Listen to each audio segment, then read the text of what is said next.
Bonsoir à tous et bienvenue dans Plus d'actu. Faut-il revoir la réglementation bruxelloise en matière de contrat d'énergie? Cette réglementation, elle protège aujourd'hui le consommateur.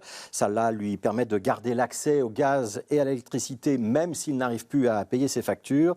C'est donc une réglementation très avantageuse pour les ménages en difficulté financière. Le problème, c'est que pour les fournisseurs d'énergie, eux, c'est plus compliqué. Ils finissent d'ailleurs par renoncer au marché bruxellois. Pour la plupart d'entre eux, il n'y a plus que 3 fournisseurs qui ne proposent d'ailleurs pas vraiment les prix les plus attractifs. Alors faut-il réformer notre législation? Y a-t-il moyen de concilier un haut degré de protection pour les ménages les plus faibles tout en stimulant la concurrence? Ce sont les questions que nous allons nous poser ce soir.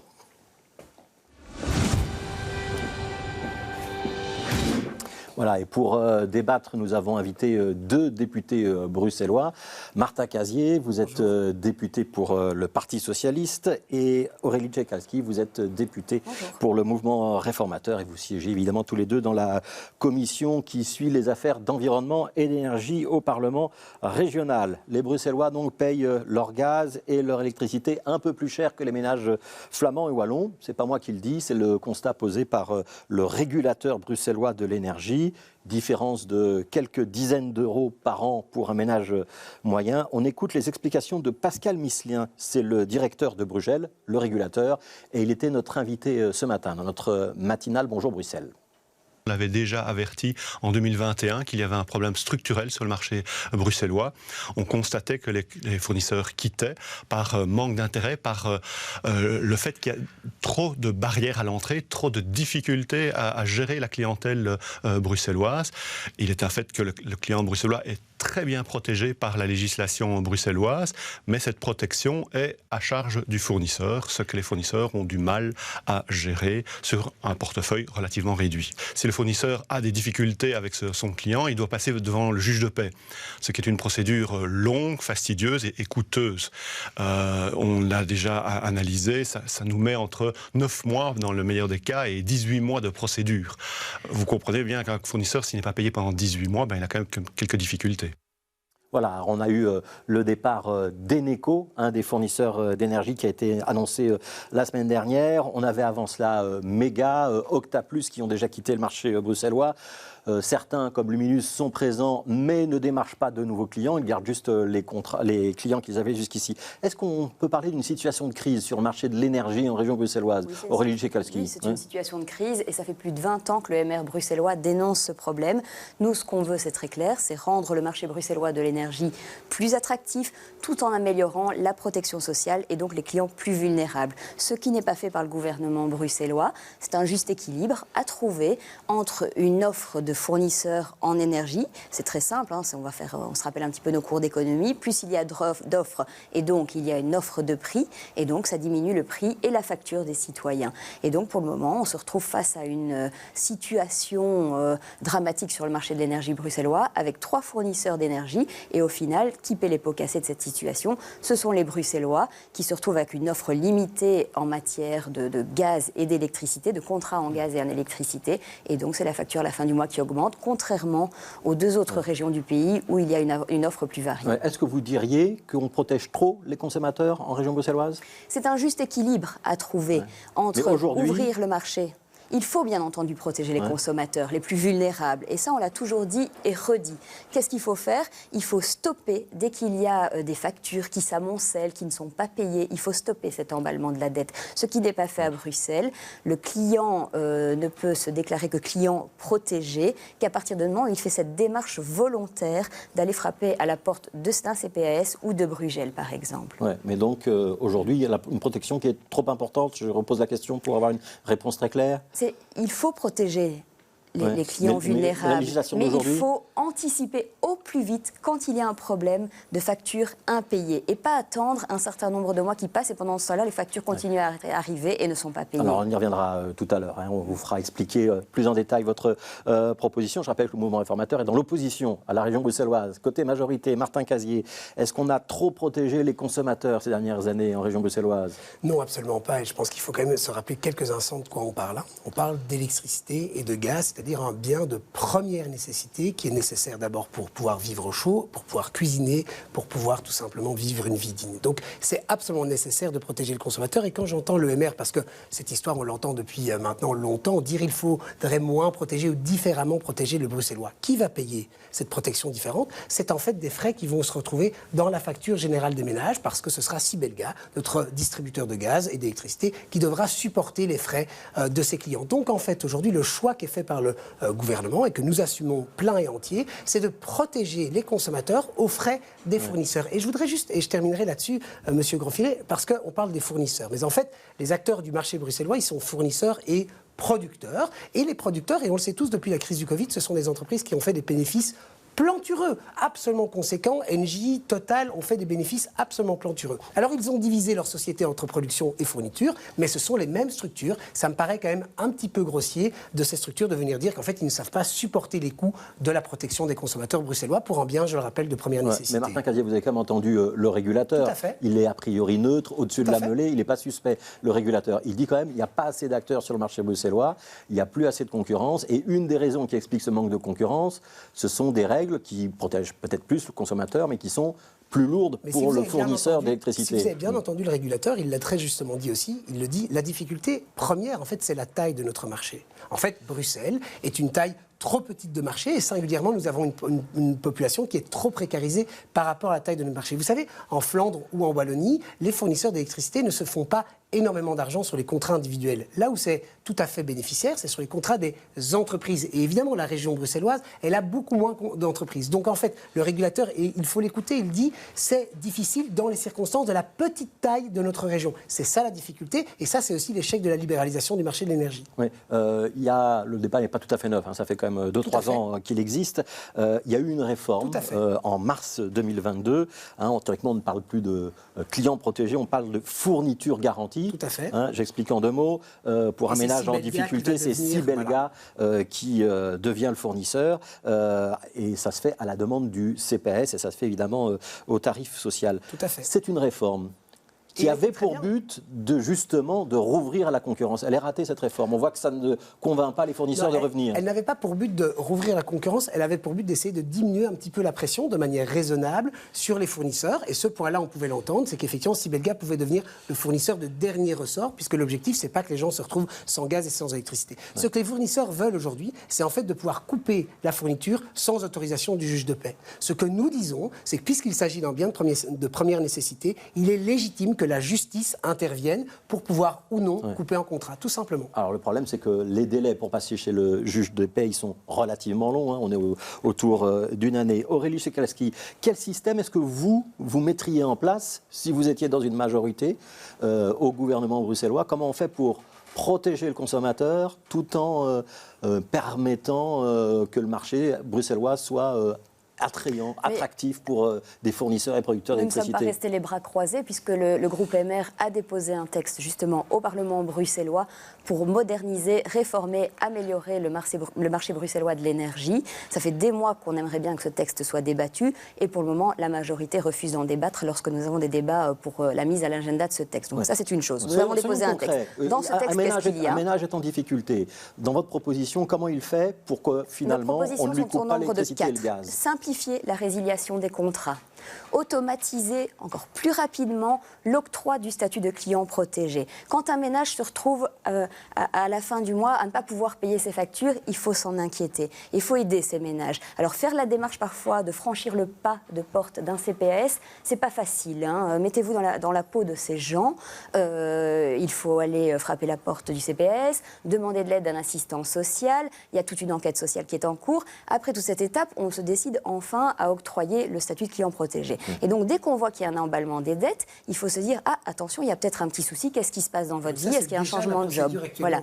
Sauf, oui, c'est la procédure déjà en cours, sauf que c'est uniquement si et seulement si le client en fait la demande. Donc, il doit faire une démarche spontanée d'appeler à l'aide. Donc, si je vous comprends bien, je ne paye pas ma facture, on enclenche directement la procédure. Pour éviter que ce soit plus rapide, que la procédure soit plus rapidement enclenchée, c'est aussi que Brugel joue son rôle. On peut demander l'octroi du statut de client protégé via Brugel. Ce canal n'est pas assez suffisamment exposé. Mais Comment? Sans enquête sociale, c'est en regardant les revenus du ménage. Et on se dit, bah, tiens, il y a peut-être une baisse de revenus du ménage, ça peut aller plus vite. Ouais. Et enfin, la rénovation du bâtiment. Des mois, début de la législature, que nous insistons là-dessus, il faut accélérer la rénovation du bâti. Qu'est-ce qui a été fait par le gouvernement bruxellois? À part un plan de communication, je n'ai rien vu. Et les files d'attente sont longues concernant l'octroi des primes. Je repose bien la question pour qu'on comprenne bien, Aurélie Cicalski. Quelqu'un qui ne paye pas sa facture dans votre système, et ça peut même être un mauvais payeur, on lui coupe pas l'électricité. Il faut une décision d'un juge de paix où on peut couper la fourniture gaz, électricité sans passer par le juge de paix. Alors Bruegel constate, donc le régulateur indépendant, que les fournisseurs ont de plus en plus souvent accès à la coupure du contrat, parce que les fournisseurs en ont parfois un petit peu marre des procédures qui sont très très longues avant qu'on se décide à ce que le ménage aille vers le fournisseur social et donc Sibelga. Voilà. Et les procédures du juge de paix, le représentant de Bruegel l'a dit en début de votre reportage, sont extrêmement longues, entre 9 et 18 mois. Entre ces 18 mois, les factures continuent à arriver. Et donc les ménages se retrouvent étranglés par les factures. Et ça ne va pas. On le sait, on vit dans une capitale où il y a un taux extrêmement important de précarité. Il faut aller plus vite, il faut aider ces gens le plus rapidement possible. Donc on ne passe plus par le juge de paix. Il faut éviter le recours au passage du juge de paix. Martin Casier, quand même une question. On est aujourd'hui à près de 8000 ménages qui sont dans ce statut de fourniture garantie. C'est un chiffre qui est en augmentation. Ça veut dire quand même qu'on a un petit souci. On a malheureusement, et on le sait, une précarisation de la population bruxelloise. C'est une réalité. Pour cela, on aurait, vous le savez aussi, souhaité pouvoir avoir une grande réforme fiscale au fédéral pour pouvoir augmenter les salaires des plus petits travailleurs, mais c'est un autre sujet. Mais donc, on a aujourd'hui effectivement une augmentation de cette précarité. C'est bien pour ça qu'il faut protéger les consommateurs bruxellois. Et ce qu'explique Mme Cicalski, que j'entends tout à fait, c'est en fait la procédure d'aujourd'hui, sauf qu'effectivement, nous considérons que le fournisseur ne peut pas délibérément, lui, arrêter la fourniture parce que c'est un bien de première nécessité. Néanmoins, le fournisseur peut aussi contacter le CPS et transmettre des informations au CPS sur les personnes qui ne payent pas. Bruegel peut accompagner les personnes et les CPS les accompagnent directement. On a refinancé le Fonds social de l'énergie à travers Mme Karine Lallieu. On a financé les CPS à travers des fonds bruxellois pour les aider à mieux accompagner ces consommateurs. Donc nous avons fait notre part et c'est aux fournisseurs maintenant de faire la leur. Deux chiffres, Aurélie Cicalski. Les bénéfices annuels d'Engie, 5 milliards d'euros en 2022. Total Énergie, 19 milliards d'euros.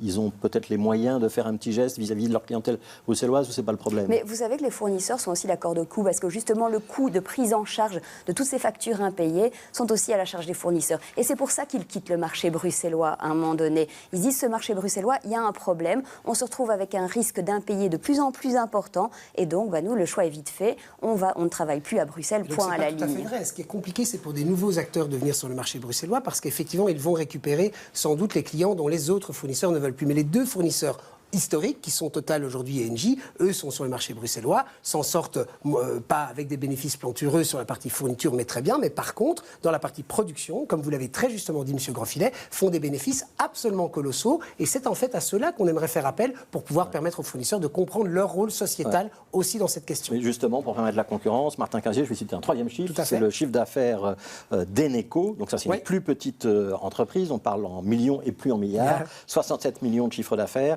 et pas de bénéfices. Il y avait des bénéfices jusqu'en 2020, mais à partir de 2021, c'est une entreprise qui est en perte. Ça veut dire qu'une entreprise qui est petite ou qui est en difficulté financière, elle n'a aujourd'hui, paradoxalement, aucun intérêt à venir à Bruxelles parce qu'elle ne va pas y trouver un marché tout à fait porteur. Oui, parce qu'on a une population trop précarisée et oui, parce qu'on a trop peu d'entreprises. En fait, c'est ce que je disais en entame, la vraie marge bénéficiaire des fournisseurs d'électricité se font sur les entreprises et ce, y compris en Flandre et en Wallonie, qui n'ont pas les mêmes règles de protection que nous et le débat est le même. Donc je pense qu'ici, c'est attaquer les consommateurs bien plus que réellement s'attaquer au problème du marché que de la proposition du MR. Et puisque vous parlez de la Wallonie, quand même, depuis le 1er janvier, on doit aussi passer par le juge de paix pour faire procéder à une coupure de fourniture gaz et électricité. Ça veut dire quand même que la Wallonie se rapproche de la réglementation bruxelloise.